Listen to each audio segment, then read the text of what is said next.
अंतरिक्ष को हम कैसे जानते हैं। एक जाने माने वैज्ञानिक एक बार कहीं अपने लेक्चर दे रहे थे। अपने लेक्चर में उन्होंने बताया कि किस तरह धरती सूरज के चक्कर काटती है और सूरज एक बहुत बड़ी गैलेक्सी के केंद्र के चक्कर लगाता है। उनका लेक्चर खत्म होने के बाद वहां बैठी एक बूढ़ी औरत खड़ी हो गई और कहने लगी कि तुम्हारी सारी बातें झूठ हैं। और बोली कि असलियत तो ये है कि धरती एक प्लेट की तरह सीधी है और कछुए की पीठ पर रखी हुई है। ये सुनकर वैज्ञानिक मुस्कुराए और पूछा, आप ये बताइए कि वो कछुआ किस चीज पर खड़ा हुआ है जिसके ऊपर धरती रखी है। बुढ़िया ने जवाब दिया कि कछुए के नीचे बहुत सारे कछुए हैं जिन पर वो खड़ा है।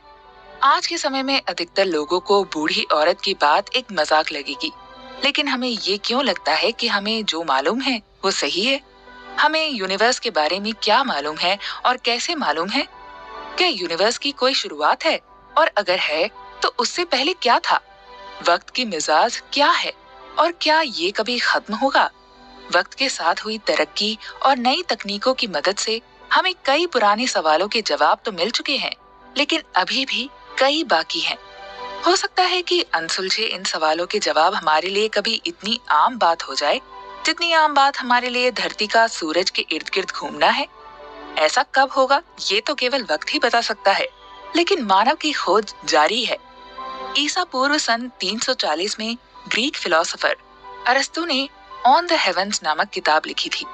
इस किताब में अरस्तु ने मजबूत तथ्य रखते हुए कहा था कि धरती असल में गोल है, लेकिन अरस्तु को लगता था कि धरती अपनी जगह पर टिकी हुई है तथा सूरज, चांद, सितारे और ग्रह धरती के चक्कर लगाते हैं। ईसा पूर्व दूसरी सदी में टॉलमी ने अरस्तु के इस विचार को आगे बढ़ाते हुए अंतरिक्ष का एक मॉडल तैयार किया।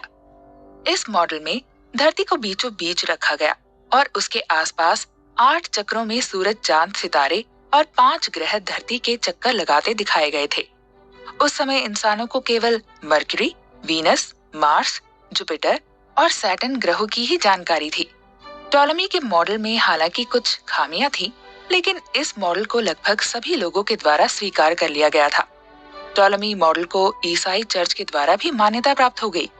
टॉलमी के मॉडल में अंतिम चक्र सितारों का था और उसके आगे काफी जगह खाली छोड़ दी गई थी, जिससे चर्च को नर्क और स्वर्ग की जगह स्थापित करने की आजादी मिल गई। इस तरह टॉलमी का मॉडल ईसाई धार्मिक किताब का उल्लंघन भी नहीं कर रहा था।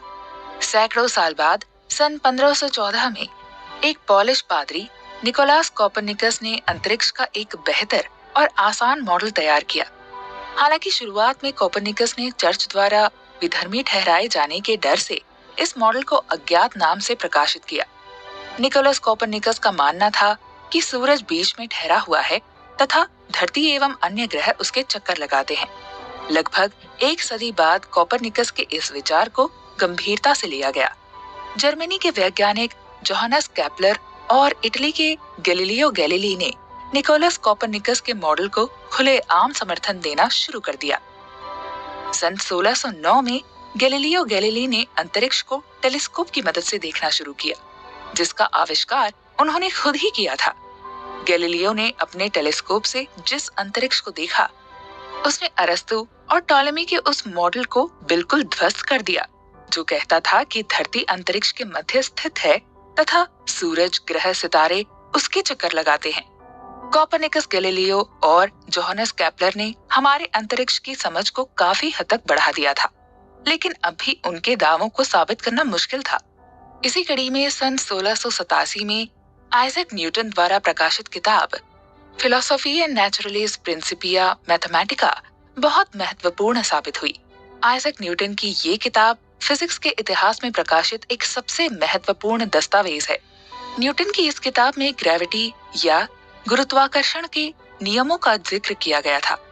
अपनी किताब में न्यूटन ने बताया था कि इस यूनिवर्स में मौजूद हर एक चीज दूसरी चीज को गुरुत्वाकर्षण की शक्ति की बदौलत अपनी ओर आकर्षित करती है और गुरुत्वाकर्षण की शक्ति वस्तु के आकार पर निर्भर करती है।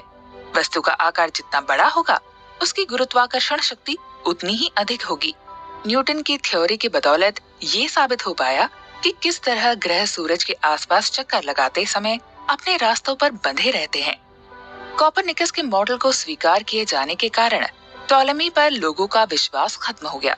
टॉलेमी के मॉडल के साथ ही इस बात को भी अस्वीकार कर दिया गया, अंतरिक्ष की कोई प्राकृतिक सीमा है। हमारी यूनिवर्स की शुरुआत कब हुई, इस बात पर बहुत पहले से चर्चा होती आई है। यहूदी, मुस्लिम और ईसाई धर्म की कथाओं के अनुसार यूनिवर्स की शुरुआत एक नियत समय पर हुई थी और ये समय बहुत पुराना नहीं है। सेंट ऑगस्टीन ने अपनी किताब द सिटी ऑफ गॉड में यूनिवर्स को 5000 ईसा पूर्व पुराना माना। वहीं दूसरी ओर अरस्तु और अन्य ग्रीक फिलोसोफर यूनिवर्स की शुरुआत का कोई नियत समय नहीं मानते हैं। उनका मानना है कि मानव जाति और उसके आसपास की चीजों का अस्तित्व हमेशा से रहा है और ये अस्तित्व आगे भी जारी रहेगा। यूनिवर्स की उत्पत्ति का क्या कोई नियमित समय है? यूनिवर्स की क्या कोई सीमा है?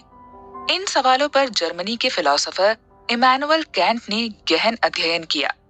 इमैनुअल कैंट ने अपने विचार सन 1781 में प्रकाशित किताब क्रिटिक ऑफ प्योर रीजन में जाहिर किए हैं। इस दौरान अधिकतर लोगों का मानना था कि यूनिवर्स अपनी जगह पर स्थिर है और उसके आकार में कोई बदलाव नहीं होता है। लेकिन सन 1929 में एडविन हबल ने एक ऐतिहासिक खोज की।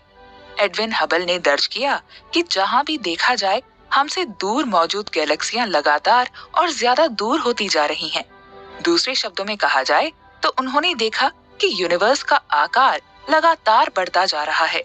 इस प्रकार कहा जा सकता है कि आज से 10-20 करोड़ वर्ष पहले ये सब वस्तुएं एक ही जगह पर मौजूद रही होंगी और जब ऐसा हुआ होगा तो उस समय यूनिवर्स का घनत्व असीमित हो गया होगा। इस खोज ने यूनिवर्स की शुरुआत के सवाल को साइंस के दायरे में लाकर खड़ा कर दिया।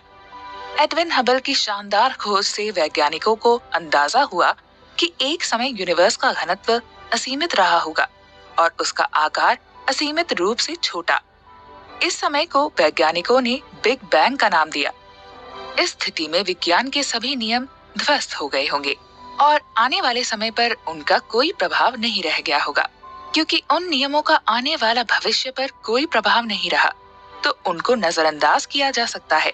इस प्रकार वैज्ञानिकों ने परिणाम निकाला कि समय की शुरुआत बिग बैंग के समय हुई